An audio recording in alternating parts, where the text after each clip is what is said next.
Buen día. Hoy 10 de mayo, gran abrazo virtual a todas las mamás de mi numerosa familia y también a las mamás de mis amigas. Estén muy felices por favor el día de hoy y traten de que así sea todo el año. Pues bien, hoy les compartiré otras de mis vivencias, diciéndoles que tengo la enorme fortuna de haber conocido personas excepcionales. Conviví con ellos durante años y a muy pocos conservo lastimosamente cerca de mí. La mayoría viven en Norteamérica, en América Central, América del Sur u otros continentes. Eh, la cuestión es que siempre aprendemos algo valioso escondido en sus historias de vida, por eso se las comparto. Eh, Ello nos ayuda a entender un poco lo diverso del comportamiento humano, sus motivaciones y sus mecanismos internos que les permitan superar a veces grandes adversidades. Les contaré de tres vidas excepcionales. Eh, Él se acurrucaba sudoroso y con miedo en la oscuridad de su refugio subterráneo al lado de otros niños. Todos guardaban silencio mientras su maestro los tranquilizaba. Cuando sentían que 4 o 5 metros arriba de su cabeza ya no pasaban tanques o dejaban de caer las pesadas bombas lanzadas por los B-52, abrían los respiraderos, se encendían los quinqués y la clase continuaba. Así transcurrió por años la vida de mi bien recordado y menudo amigo durante su niñez. Mi amigo Jao cursó la primaria en una cueva subterránea. Jamás, nunca sus padres o las autoridades locales de su aldea se les ocurrió suspender siquiera por un día la educación de sus niños, aún con la amenaza de tifones, bombas y defoliantes químicos que arrasaban la selva. Todos entendían que el futuro de su país dependía de la calidad de la educación que recibieran sus pequeños. Ellos habrían de reconstruir la nación una vez que ganaran la guerra frente al ejército más poderoso del mundo. Jao es vietnamita y vivía en lo que antes era Vietnam del Norte, es decir, la sección comunista. Hoy día la República Socialista de Vietnam, con su capital Hanoi, es un país unificado después de haber terminado la guerra en 1975, que dejó lastimosamente tras de sí más de 6 millones de muertos.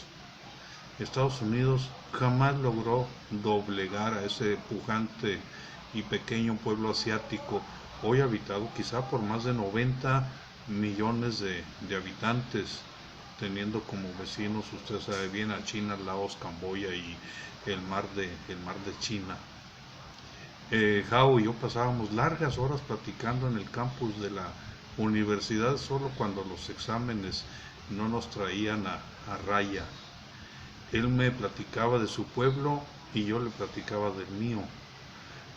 Jao venía como becario a Alemania a estudiar física y matemáticas avanzadas proveniente de la Universidad Patricio Lumumba de Moscú, también conocida como la Universidad de la Amistad de los Pueblos, que albergaba estudiantes de numerosos países del mundo y supongo que lo siguen haciendo así hoy día.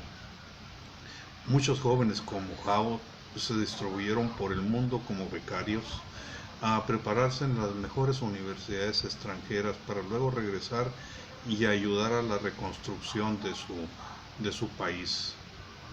El pueblo de mi amigo Jao hoy ha vencido orgullosamente una vez más a los Estados Unidos y a muchos otros países de la OCDE, es decir, el grupo de países más desarrollados del mundo, al presentar resultados superiores en la aplicación del programa para la evaluación internacional de alumnos, PISA, son sus siglas abreviadas, en el que penosamente México una vez más se encuentra a la cola. El éxito rotundo vietnamita en materia educativa se debe fundamentalmente a la excelencia de sus maestros, quienes gozan de enorme respeto social, a planes de estudio correctamente elaborados y a un gobierno comprometido con la educación que destina arriba del 21% del gasto público, por encima de lo invertido por los países de la OCDE. Y yo deseo que mi amigo Jao esté bien y ayudando a la reconstrucción de su país hoy de regreso en su nación. Otra vivencia interesante. Ríete, malvado negro, que no te veo. Así le decía yo.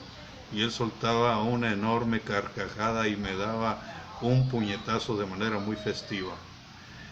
En la oscuridad de la noche era fácil ver sus blancos dientes cuando reía, pues él es negro como el carbón, difícil de localizar en la oscuridad de la noche, que nos sorprendía en nuestras largas tertulias, tomando cerveza, sentados en algún cómodo banco, recargados en el tronco de los árboles del campus de la universidad.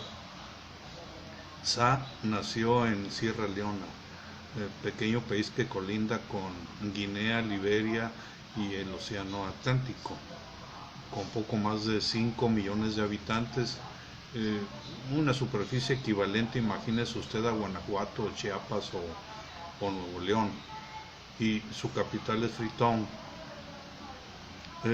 Conocí a Sa por su pequeño hijo llamado Motate. Él jugaba con mis hijos. A estas alturas del tiempo, pues Motate ha de ser un enorme y bonachón negro como su papá. Éramos vecinos en el complejo de viviendas que alojaban a los estudiantes de la Universidad George Auguste. Sa Kodo tenía educación británica, periodista de profesión. Habrá que recordar que Sierra Leona fue por muchos años una colonia inglesa y sitio preferido para el tráfico de esclavos y saqueo de recursos naturales, diamantes los más valiosos. También fue territorio de famosos piratas, corsarios o bucaneros allá por el siglo XVII y más tiempo después. En los tiempos de guerras civiles entre los grupos étnicos y golpes militares que duraron hasta principios del año 2000, ejercer el periodismo crítico en Sierra Leona era extremadamente peligroso. Hoy mi amigo Sa sería un montón de huesos blancos dispersos en algún lugar de la selva o de la sabana si no hubiera encontrado refugio en país seguro. Mencionando a Sa y su peligrosa profesión de periodista que le obligó a abandonar su país, me recuerda la historia local en México. Aquí también tengo apreciados amigos periodistas, muchos de los cuales realizan su trabajo en el filo de la navaja. México es altamente letal para ellos, con cerca de el 40% de los periodistas asesinados en el mundo. Es una catástrofe nacional. No recuerdo si Sa pertenece al grupo étnico Temne o al contrario, que es el Mende.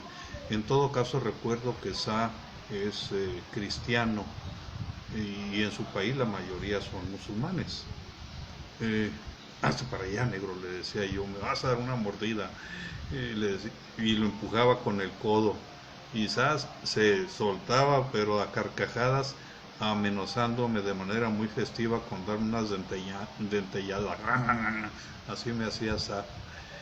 Bueno, ya serenos entre cerveza y cerveza, me contaba seriamente de dónde había nacido el estereotipo de que ellos eran caníbales. Por eso lo separaba de mi lado, para que no me fuera a dar una dentellada. Y ese estereotipo de nosotros los mexicanos, que somos charros, con pistola al cinto y todos tomamos tequila y cantamos con una guitarra. De eso hablábamos ahí yo. Él me contaba que durante la época colonial los ingleses arrasaron aldeas completas de nativos a quienes esclavizaron o asesinaron simplemente. Y como todo pueblo en la historia, se rebelaron y contraatacaron asentamientos ingleses. Pasaron a todos a cuchillo y los metieron después en grandes peroles con agua y fuego para luego ir a internarse en la selva. Por un tiempo así lo hicieron hasta que se ganaron la fama de ser despiadados caníbales, en tanto aumentaba la presión política y social en la Gran Bretaña para el retiro de todos sus ciudadanos de ese bárbaro país que comía gente. Nunca comieron gente, la gente de Sá, allá en Sierra Leona, pero les valió su posterior libertad con el retiro de la colonia inglesa. El país tiene ricos manglares en la costa, en el interior selvas, sabanas y ecosistemas de montaña. Si no lo han depredado a estas alturas, conservarán los hipopótamos pigmeos, primates, leopardos y numerosas aves y reptiles, muchas de ellas en peligro de extinción. El país de Sá es uno de los más pobres del mundo y de África, con la mayoría de la población viviendo a nivel de subsistencia y como él en peligro de muerte para plumas críticas, que seguramente hasta hoy sigue existiendo. Es entonces un contrasentido que Sierra Leona sea un país tan pobre a pesar de sus fabulosas minas de diamantes, que terminan hoy día adornando los escaparates más famosos del mundo como Tiffany. ¿Recuerda usted la película Diamantes de Sangre? Sam me dijo en alguna ocasión que los diamantes fueron como una maldición para su pueblo, enriqueciendo a muy pocos mientras la mayoría permanecía en la pobreza o moría casi esclavizado. Algún símil habrá con la riqueza nacional de México en petróleo y minerales, de los cuales aún todavía México es rico. Pero tenemos entornos ecológicos también ricos que se están perdiendo mientras una condición socioeconómica de gran atraso sigue prevaleciendo en el país y aumentando el volumen de pobres. Yo espero que Sá no haya regresado a Sierra Leona y permanezca en territorio seguro. De otro de mis amigos. ¡Órale, Bule! Le gritaron. Llévale ese costal al don de aquel puesto y pregúntale cuánto te da. Y el costal estaba pesado algunas veces, otros más livianos, pero el Bule hacía lo que le pedían sus mayores sin mirar adentro. Simplemente cumplía el encargo. Regresaba con sus compañeros que lo esperaban inquietos a la vuelta de la esquina y discretamente les entregaba el dinero que había recibido. Eso sucedía en algún lugar cercano al mercado de la Merced. El Bule tendría quizá unos 7 o 8 años y era protegido de una pandilla de niños de la calle, donde el mayor no tendría más de 16, 17 años de edad. Vivían por la zona de Iztapaluca. Producto de una familia disfuncional, él llegó a vivir en el cascarón de un viejo automóvil que compartía con otro niño. Uno dormía en el asiento delantero y otro en el trasero, y su vida dio muchos tumbos. Me cuenta que sus zapatos eran viejos frecuentemente. Les colocaba trozos de cartón por dentro para tapar el agujero de la suela. Y los rapaces mayores de la pandilla se fijaban en eso y no tardaban en acorralar a algún chamaco que veían con buenos zapatos y le hacían una comedida expropiación a favor de los pies del Bule, quien siempre lo agradecía. En las llaves públicas que había en cada vecindad, él se aseaba. Sus mismos compañeros mayores lo proveían de una pequeña cubeta y una bolsa de jabón en polvo. Arréglese, chamaco, tiene que ir a la escuela, ¿o no? ¿Quieres ser igual de nosotros como burros? ¿No? Así lo reprendían los rapaces mayores. Y el Bule terminó la primaria. Sus frecuentes alimentos eran las famosas portolas ovales de sardina en salsa de tomate o aceite, de esas de la etiqueta roja que usted seguramente conoce o recordará.